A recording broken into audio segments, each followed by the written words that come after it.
Generation X-23 number 3 picks up with Laura Kinney, still recovering in bed from the massive injuries she suffered in the previous issue's explosion, courtesy of the unstable generated mutant X-23. Her healing factor is kicking in, but she's far from 100%. She starts bonding with the silent, non-verbal, generated teen X-92, opening up about her own traumatic past as a mute weapon forged by the facility. This moment of vulnerability helps build real trust between them. Tension explodes when Laura catches X-Infinite, the brilliant but non-combatant scientific genius among the generated, secretly experimenting on tissue samples from her damaged body without her permission. It triggers all her facility-related trauma. X-Infinite defends himself, explaining that he was forced by the facility to grant the generated their secondary mutant powers in the first place. Those powers are now causing the kids' bodies to degenerate and break down, and he's desperately trying to use Laura's healing factor to stabilize them. He's been carrying crushing guilt, having hidden his central role in the experiments from the other generated.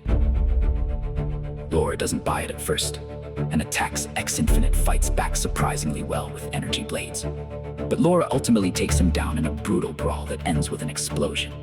He admits he deliberately stayed out of the earlier training sessions to keep his involvement secret.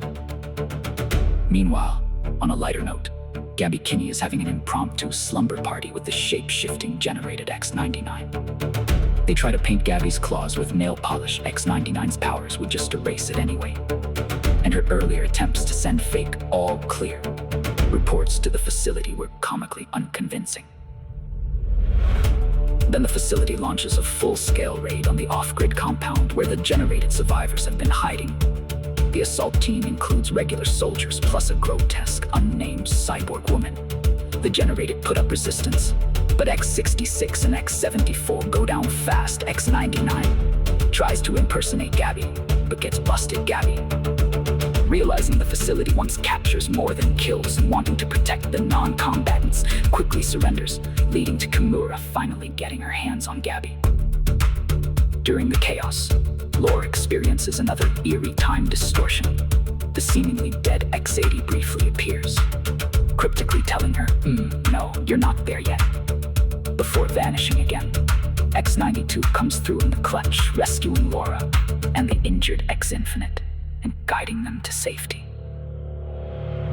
The issue closes on a note of tentative hope and alliance building. Laura gives X-Infinite a heartfelt pep talk. The terrible things they were all forced to do don't define who they are. X-92 seals it with a supportive hug, showing the generated are starting to trust X-Infinite again.